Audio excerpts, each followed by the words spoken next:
दोस्तों नमस्कार, मेरा नाम संजय मग्गू है और मौजूद हैं देश रोजाना के डिजिटल मीडिया प्लेटफॉर्म पर।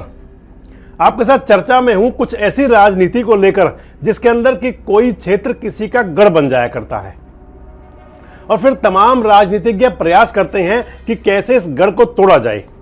जैसे मान लिया जाए कि हरियाणा की राजनीति के अंदर अगर आदमपुर विधानसभा क्षेत्र को लें तो वो गढ़ है चौधरी भजन लाल परिवार का। अगर हम किलोई विधानसभा को क्षेत्र को लें तो वो गढ़ है भूपेंद्र सिंह हुड्डा का। अगर हम बात कर लें कुछ और ऐसे विधानसभा क्षेत्रों की, अगर सिरसा जिले को मान लें तो माना जाता है कि वो चौधरी देवीलाल की राजनीति का वहां से गढ़ रहा है, यानी कि डबवाली विधानसभा क्षेत्र हुआ, एलनाबाद हुआ।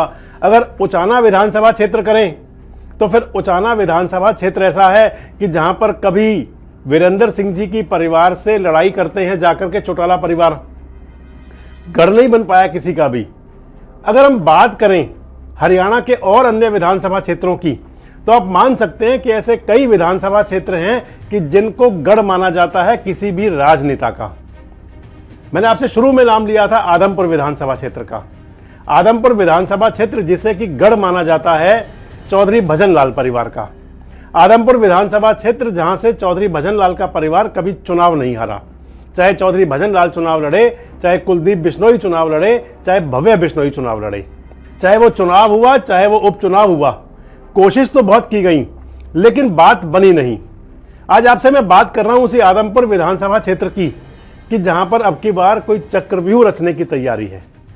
हालांकि वो चक्रव्यूह रचने की तैयारी कौन कर रहा है ये तो आपको बाद में बताएंगे, लेकिन ये जरूर है कि ओबीसी और बीसी राजनीति की जो बातें न केवल हरियाणा बल्कि पूरे देश में चल रही हैं वो कोई खाली एवं ही नहीं है। उन सब के पीछे कुछ ना कुछ राज हैं। अगर हम बात कर रहे हैं आदमपुर विधानसभा क्षेत्र की तो आखिर कौन घेरने की तैयारी कर रहा है उस गढ़ में जिसके अंदर कि चौधरी भजन लाल के परिवार का गढ़ है? कौन कोशिश कर रहा है उस गढ़ को भेदने की? कौन प्रयास कर रहा है कि कुलदीप बिश्नोई को, यानी कि चौधरी भजन लाल जी तो स्वर्गवासी हो गए, कुलदीप बिश्नोई और भव्य बिश्नोई को उनके गढ़ में चुनौती दे दी जाए? मैंने आपको पहले ही बताया कि आज तक कभी उस क्षेत्र के अंदर कोई भी नेता चुनाव हरा नहीं पाया चौधरी भजन लाल के परिवार को। अभी जो पिछला चुनाव हुआ, आदमपुर का जो उपचुनाव था, उस उपचुनाव के अंदर भी प्रयास तो बहुत हुए थे, लेकिन मान लीजिए कि एक तरफ सत्ता थी, दूसरी तरफ चौधरी भजन लाल का नाम था और भव्य बिश्नोई 15,000 से ज्यादा वोटों से चुनाव जीत गए, जेपी को चुनाव हरा दिया। उस चुनाव के अंदर अगर मान ले तो कांग्रेस और बीजेपी का मुकाबला रहा, बीजेपी के भव्य जीत गए, कांग्रेस के जेपी हार गए और इंडियन नेशनल लोकदल कहें या आम आदमी पार्टी कहें, वो अपनी उपस्थिति भी ठीक से दर्ज नहीं करवा पाए। इंडियन नेशनल लोकदल ने नंबरदार साहब को अपना कैंडिडेट तो बनाया लेकिन वो बात बन नहीं पाई। अब आगे किस प्रकार की रणनीति है? आपको आदमपुर विधानसभा क्षेत्र का अगर जातीय समीकरण बताएं तो आदमपुर विधानसभा क्षेत्र में लगभग 2,28,000 वोट हैं। अगर हम इन वोटों को बांटे कि जातिगत समीकरण क्या है तो लगभग 65,000 बताए जाते हैं वहां पर बीसी मतदाता हैं और उन 65,000 बीसी मतदाता में लगभग 22,000 प्रजापति यानी कि कुम्हार मतदाता हैं। 60 से 70,000 के आसपास जाट मतदाता हैं।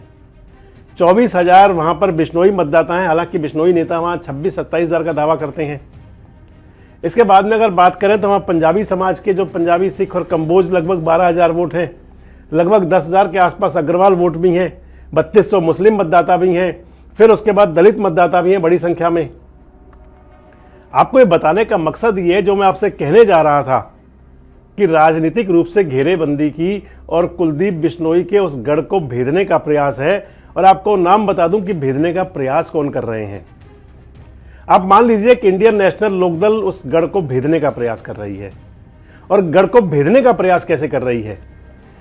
आगे बढ़े आपको ये बताएं कि आदमपुर के साथ एक और विधानसभा सीट है नलवा, और नलवा विधानसभा सीट पर जो चुनाव हुए उन चुनावों के अंदर आप मान लीजिए कि चौधरी भजन लाल के परिवार से नलवा में चुनाव लड़ चुकी हैं जसमा देवी जी, चौधरी भजन लाल की धर्मपत्नी, कुलदीप बिश्नोई की माता जी, भव्य बिश्नोई की दादी। और नलवा में विधानसभा चुनाव लड़कर वो चुनाव हार गई थी हरियाणा जनहित कांग्रेस से। और एक बार वहां फिर चुनाव लड़वाया चंद्रमोहन बिश्नोई को हरियाणा जनहित कांग्रेस जो उस समय पार्टी हुआ करती थी, हालांकि अब तो वो पार्टी कांग्रेस में मर्ज हो गई, और कांग्रेस में मर्ज होने के बाद उनके जो नेता थे कुलदीप बिश्नोई, वो अपने परिवार के साथ चले गए भाजपा में, बेटे को चुनाव में विधायक बनवा लिया। लेकिन मैं जो आपसे बात कर रहा हूं उसको आप आगे समझेंगे कि आपको मैं बताना क्या चाह रहा था। तो जसमा देवी और चंद्रमोहन चुनाव हार चुके हैं नलवा से, और नलवा से उनको चुनाव हरवाया रणबीर सिंह गंगवा ने। रणबीर सिंह गंगवा यानी कि जो भारतीय जनता पार्टी के नेता हैं, आजकल हरियाणा विधानसभा के उपाध्यक्ष हैं, एक बार इंडियन नेशनल लोकदल के विधायक रहे हैं, राज्यसभा के सदस्य रहे हैं, आजकल बीजेपी के विधायक हैं, और बीजेपी के विधायक होते हुए हरियाणा के विधानसभा के उपाध्यक्ष भी हैं। बस यही बात है कि जो बैकवर्ड राजनीति है, और बैकवर्ड राजनीति के अंदर जो बैकवर्ड यानी कि बीसी मतदाताओं की बात हम कर रहे हैं, और प्रजापत मतदाता यानी कि कुम्हार मतदाता, जिनको कुम्हार कहा जाता है, हालांकि प्रजापत मतदाता की बात करें तो 22,000 से ज़्यादा वोट हैं आदमपुर विधानसभा के अंदर, और उसी प्रजापत समाज से आते हैं रणबीर सिंह गंगवा।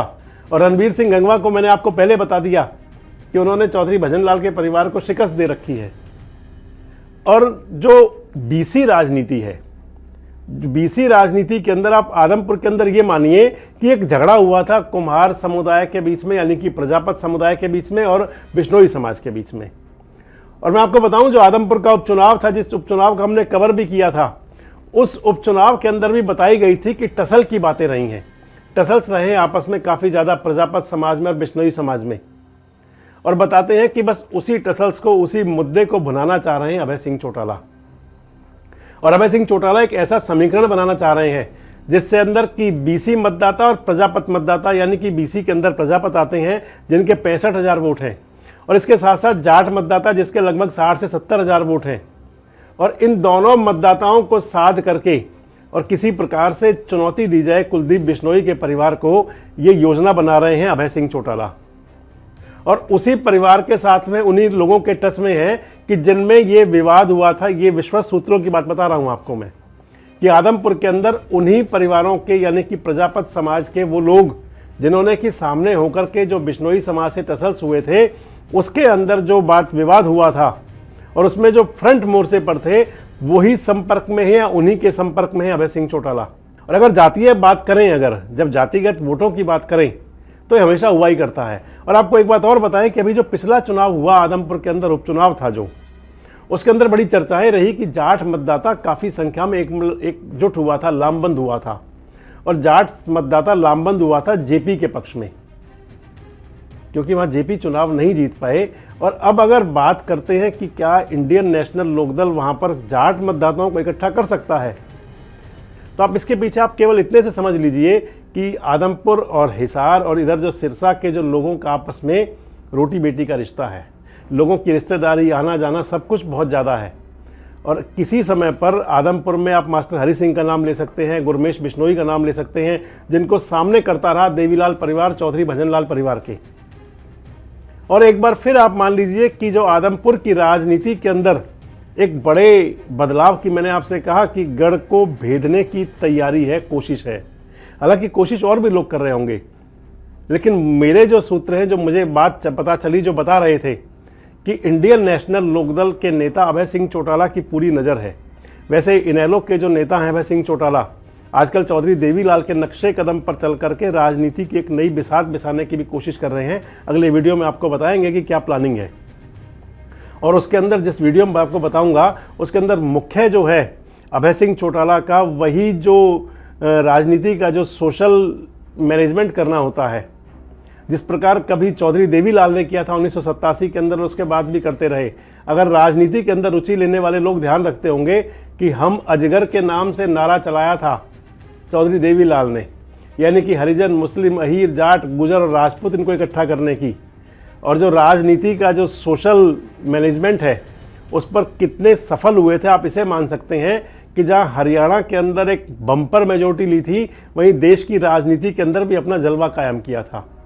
और अब अभय सिंह चौटाला उसी राजनीति की तरफ चल रहे हैं, और उसी राजनीति का एक हिस्सा है कि जिसके अंदर आदमपुर में चौधरी भजनलाल के परिवार को उनके गढ़ में, उनके गढ़ को भेदने की तैयारी, उनके गढ़ में उनको चुनौती देने की तैयारी। और इस चुनौती देने की तैयारी का ही एक हिस्सा है कि वहां पर बीसी मतदाताओं को साध कर, खासकर प्रजापत मतदाताओं को साध करके और चुनौती दी जाए। क्योंकि अब राजनीति जो माहौल बनने लगा है, चुनाव नज़दीक आ रहा है, 2024 बहुत नज़दीक है, और मान लीजिए कि चाहे वो विधानसभा के चुनाव है जिसके अंदर अगर वो लोकसभा के साथ नहीं होते तो भी 1 साल से कम का समय बचा हुआ है, और अगर लोकसभा विधानसभा चुनाव जिसकी कि कहीं चर्चा चल पड़ी है वो साथ होता है तो फिर उस चुनाव में अब समय नहीं बचा, लगभग 6 महीने का भी। ऐसे में जब तैयारी चुनाव की है तो फिर उसी हिसाब से राजनेता तैयारी करते हैं। मैंने आपको बताया कि आदमपुर के अंदर जिस प्रकार गढ़ों को भेदने की बात चलती है, तो आदमपुर के गढ़ को भेदने के लिए एक नई योजना पर काम कर रहे हैं अभय सिंह चौटाला। वो योजना कितनी कामयाब होगी, क्या अभय सिंह चौटाला कुलदीप बिश्नोई के गढ़ को भेद पाएंगे, ये सवाल रहेंगे आगे के। आपको क्या लगता है कि वो आदमपुर जिसने कभी चौधरी भजनलाल के परिवार का साथ नहीं छोड़ा, क्या वो परिवार का साथ छोड़ सकता है? क्या उस आदमपुर की जनता कभी चौधरी भजनलाल परिवार से अलग भी हो सकती है? और जिस प्रकार की राजनीति चल रही है आज बीसी, ओबीसी और जातिगत पर चल करके खासकर, तो उसके अंदर जो अगर सोशल मैनेजमेंट करते हैं अभय सिंह चौटाला, अगर बीसी मतदाता और जाट मतदाताओं को एक पल में लाने के लिए कामयाब हो जाते हैं तो फिर वो कुलदीप बिश्नोई के परिवार के लिए कितनी बड़ी चुनौती होगी। और इसके साथ साथ क्या आने वाला समय, क्योंकि चौधरी भजनलाल का जो परिवार है कभी कांग्रेस से शुरू होकर के फिर कांग्रेस में मिल करके आप आज भाजपा से अपनी राजनीति कर रहा है, आने वाले समय में ये राजनीति कितनी कामयाब होगी, ये बहुत बड़े सवाल हैं। कमेंट्स बॉक्स में आके अपने प्रतिक्रिया जरूर दें और इस प्रकार के वीडियोस के लिए हमारे साथ जुड़े रहें, देखते रहें देश रोजाना।